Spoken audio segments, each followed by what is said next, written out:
सभी छोटे बड़े श्रोताओं को सुनीता भटनागर का प्यार भरा नमस्कार। ऑडियो स्टोरीज के हमारे चैनल कहानी जगत में आप सभी का स्वागत है। हिंदी कहानियों की श्रृंखला में आइए आज सुनते हैं उर्मिला शुक्ल जी द्वारा रचित कहानी गोदना के फूल। आज की ये पंचायत मामूली नहीं है। इस गांव की ही नहीं, समूचे देश की ऐतिहासिक पंचायत है ये। यह वही गांव है जहां ऐसा मामला कभी उठता ही नहीं था कि पंचायत की नौबत आती। छोटे छोटे मसले जरूर थे जिसे गांव के बड़े बूढ़े बात से निपटा लेते थे। इसीलिए पंचायत की बात पर सारे गांव का एक ही स्वर था, हमें पंचायत की क्या जरूरत, हमें नहीं चाहिए पंचायत। मगर लोगों के चाहने न चाहने से क्या होता है।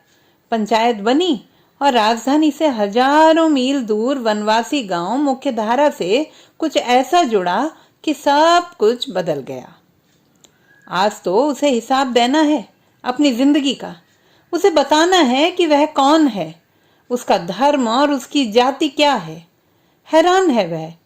उसने आज से पहले कभी सोचा ही नहीं था कि ये बातें तो कभी उभरी ही नहीं कि वह कौन है, हिंदू या मुसलमान।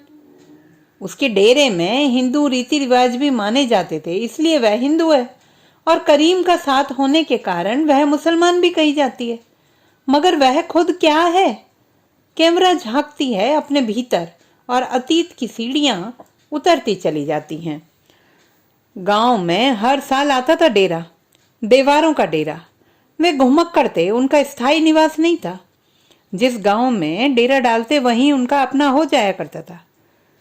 रातों रात उनकी बस्ती बस जाती और पल भर में डेरा सिमट भी जाता और वो चल देते। डेरे के पुरुष बंदर भालू नचाते थे, तरह तरह के करतब से मन मोह कर भालू के बाल की ताबीज भी बनाते थे। उनकी औरतें गोदना गोदती और सिर टांका करती थी। गांव की संस्कृति में ये दोनों ही चीजें रची बसी थी। सिर रसोई का आधार थी तो गोदना जीवन का। डेरे वाले देवार देवारिन के नाम से जाने जाते थे। ऐसे ही किसी डेरे के साथ आई थी वह, सांवली सलोनी कैमरा, और केवड़ा सी महकने लगी थी सारे गांव में। अपने स्वर के जादू के बीच वह गोदना के फूल काटती चली जाती थी। उसके होठों से फिसलता गीत, गोदना गुदवाले मोर रानी, ये गोदना तो पिया के निशानी, मन में प्रीत गौ आंखों में पानी, गोदना गुदवाले मोर रानी, ये गोदना तो निसैनी सुरग के, सुफल हो जाए जन्म जिंदगानी, गोदना गुदवाले मोर रानी। गीत के बीच उठती सिसकियां और आंखों से बहते आंसुओं के बीच ललनाओं के हाथ फूलों से भर जाते थे। उस पीड़ा में भी एक मिठास थी, प्रेम की मिठास। फिर पुरानी गोदना भी जरूरी था। कैमरा बड़े मनोहार से कहा करती, एक टिपका मोर डहर ले, वो पैसा वैसा इन झन देवे, सैया के चुम्मा मोर डहर ले बिन पैसा के, कहते हुए एक शरारत उसकी आंखों में खिलने लगती थी और लजाती सकुचाती ललनाएं अपना चिबुक सामने कर देती थी, जिस पर कैमरा उकेर देती थी एक नीला तिल। अब की बार यह डेरा कुछ ज्यादा ही ठहर गया था। कारण देवपुर की मढ़ई थी। कुछ ही दिन बचे थे इस मढ़ई में। गांव व शहर दोनों में समान रूप से लोकप्रिय यह मढ़ई अपने आप में अनुपम थी। जहां शहरवासी इस मढ़ई में वनवासी सौंदर्य में डूबते उतराते, वहीं ग्रामवासी अपनी तमाम जरूरतों की पूर्ति भी करते थे। इसलिए यह मढ़ई गांवों से लेकर राजधानी तक लोकप्रिय हो गई थी। चूड़ी बिंदी से लेकर गाय बैल तीतर बटेर तक का सौदा होता था मढ़ई में। प्रेमिका को कंघी देना ही उनके प्रेम का इजहार था।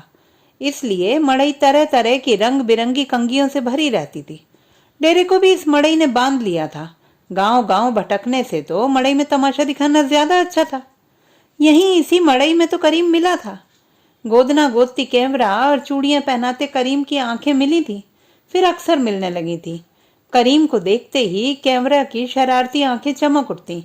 तुम गोदना ले जी गोदना, कहती कैमरा। अकारण खिलखिला कर हंस देती। लजाना झिझकना कहाँ जानती थी वह। और वह कहाँ जानती थी कि जिस गोदना की बात वह इतनी सहजता से कह रही है, वही इंसान को इंसान नहीं, हिंदू या मुसलमान बना देता है। तब करीम भी ऐसा नहीं था।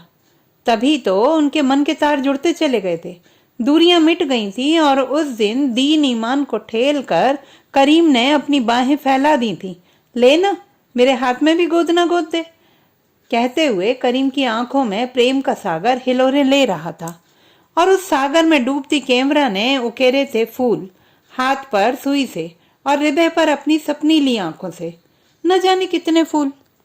मड़ई का आखिरी दिन था और डेरे का भी, मगर कैमरा के सामने एक नहीं दो मंजिलें थीं, एक अनजानी और दूसरी जानी पहचानी, एक गतिशील तो दूसरी खूबसूरत मुकाम पर ठहरी हुई। फैसला उसे ही करना था। आज उसे चुननी थी अपनी मंजिल और फिर उसने अपनी मंजिल चुन ही ली थी। उस शाम लौटने वालों के झुंड में कैमरा नहीं थी, सब की अपनी थी, इसीलिए डेरे में अनेक आंखें नम होकर लौट रही थी। फिर वही पीपल की छांव में बन गया था उनका घर। बिना शर्त बिना बंधन बंध गए थे वे। फिर तो काया और छाया को चरितार्थ करती उनकी जोड़ी प्रेम की मिसाल ही बन गई थी। वह अब गोदना गोदने के साथ ही चूड़ियां भी पहनाने लगी थी। अब दो संस्कृतियां साथ साथ बह रही थी। फिर न जाने कहां से करीम के रिश्ते नाते हो गए थे, न जाने कितने रिश्तेदार घेरने लगे थे उसे, और रिश्तों में जकड़ता करीम भी बदलने लगा था। स्नेहिल बंधन के बाद निकाह क्यों जरूरी हो उठा, वह भी आज इतने वर्षों के बाद अचानक। कैमरा तब समझ नहीं पाई थी। उसे यह भी समझ में नहीं आया था कि करीम ने चूड़ी पहनाने का पुश्तैनी कला क्यों छोड़ दिया। और एक दिन कैमरा ने देखा कि करीम के हाथ पर फफोले उभर आए हैं, बड़े बड़े स्याह फफोले। पूछने पर बड़ा रूखा सा जवाब मिला था। नाल गर्म करते समय कलाई से छू गई। उस दिन वह समझ नहीं पाई थी कि नाल ने उसकी निशानी को ही क्यों छुआ। जब समझा तो लगा कि वह फफोला करीम के हाथ पर नहीं, उसके हृदय पर उभरा है। अब उसे गोदना गोदने की इजाजत नहीं थी। लोगों के घर जाने की सख्त मनाही थी उसे। गांव से गोदने का बुलावा आता तो वह मन मारकर टाल जाती कि उसका जी ठीक नहीं है। मरती हुई कला के साथ मर रही थी वह। गोदना के वे फूल अब मुरझा गए थे। मर गया था वह गीत, बुझ गई थी वह मुस्कान जो उसकी पहचान हुआ करती थी, और छींच गई थी कैमरा। उस दिन तो जैसे बावली सी हो गई थी। गौटिया की बेटी ने बुलाया था उसे। गौने से लौटी थी वह, किसले से कोमल प्रेम से भरी भरी। कैमरा की प्यारी सखी थी वह। कैमरा ने कहा था उससे, जब तुम्हारा बिहाव हो ही तब मैं तुम्हारे हाथ में तोता मैना गोदा हूं। पुराने दिन जैसे लौट से आए थे। टोकरी में सुई, भेलवा और जड़ी बूटी सहेजते मन आज मड़ई की ओर लौट रहा था कि एकाएक सहेजा हुआ सब बिखर गया था। करीम की ठोकर से टोकरी दूर छिटक गई थी। आज भर जाने दो, फिर कबू नहीं जाब, तोर क्रिया, कहती कैमरा के स्वर में मनोहार था और थी प्रेम की सौगंध। मगर करीम के कानों में वह शक्ति कहाँ थी कि वह उन मनोहार भरे शब्दों को सुन पाता। साली काफिरों के घर जाएगी खसम करने, जी भर गया है ना मुझसे, तो करीम को खा रही है कि जल्दी मर जाऊं मैं और तू आजाद घूमे, गली गली गोदना गोदने गाना गाने के लिए, वैश्या कहीं की। कथन के साथ ही इतनी जोरदार ठोकर पड़ी कि कैमरा बहुत दूर तक छिटक गई थी। साली तू समझती क्या है, तेरी औकात क्या है? तू तो इंस्तिजा का ढेला है, ढेला। इंस्तिजा किया और फेंक दिया, समझ गई ना तू? और शब्दों में भरी यह हिकारत कैमरा को मथ गई थी। पुरुष का यह रूप, उफ! भाषा से अनजान रहकर भी वह अर्थ से अनजान तो नहीं थी। आज महसूसा था उसने, आज जाना था अपना महत्व। करीम तो जा चुका था मगर उसके शब्द ठहर गए थे। बार बार पैरों को जकड़ा मगर वह रुकी नहीं। पीछे देखना अब संभव नहीं था। सखी के हाथ में खूब मन लगाकर बनाई थी जोड़ी, तोता मैना की जोड़ी, और नीचे लिखा था उनका नाम मोहन राधा। आज गोदना गोदती आंखों के सामने बार बार उभर रही थी वह कलाई जहां कभी गोदना के फूल उकेरे थे। सखी प्रसन्न थी, प्रसन्न थे गौटिया भी। वे पिता जो थे, उन्होंने 10 का नोट बढ़ाते हुए कहा था, यह तुम्हारी मेहनत की कीमत है, प्रेम की नहीं। नहीं बाबूजी, पैसा देके हमारा अपमान जन करो। पैसा नहीं, आज तो तुम्हारा आसरा चाहिए, कहती कैमरा के आंसुओं ने उसकी व्यथा कह डाली थी। गौटिया ने सोचा विचारा और अपनी बकरी के पीछे की कोठरी उसे दे दी। दिन बीतते रहे मगर करीम नहीं आया। क्यों आए वह? दोहरी शक्ति थी उसके पास। अब गांव बदलने लगा था, इधर गौटिया भी बदलने लगे थे। उनके घर पर अब रोज रोज लोग जुटने लगे थे, रंग बिरंगे गमछाधारी लोग।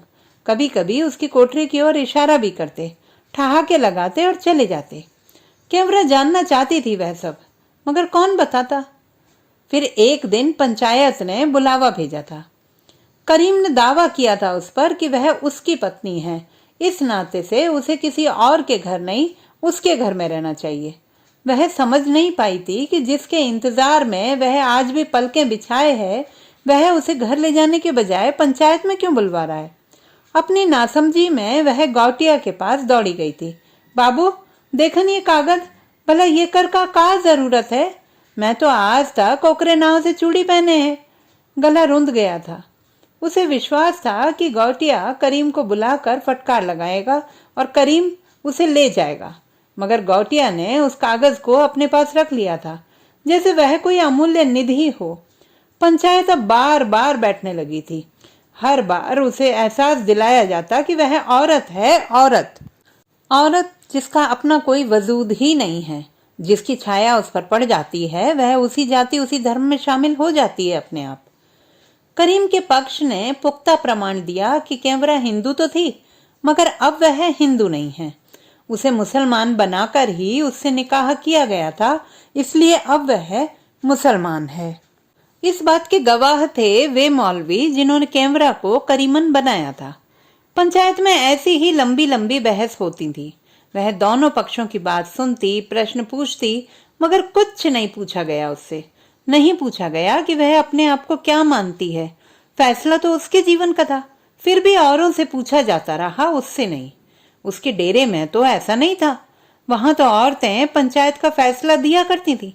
वह चाहती थी कि इस पंचायत की महिला पंच उसकी पीड़ा को समझकर उसकी बात कहें, मगर वे तो कुछ बोलती ही नहीं थी, बस हर बात पर मुंडी हिला देती थी। कैमरा को उन पर क्रोध आता।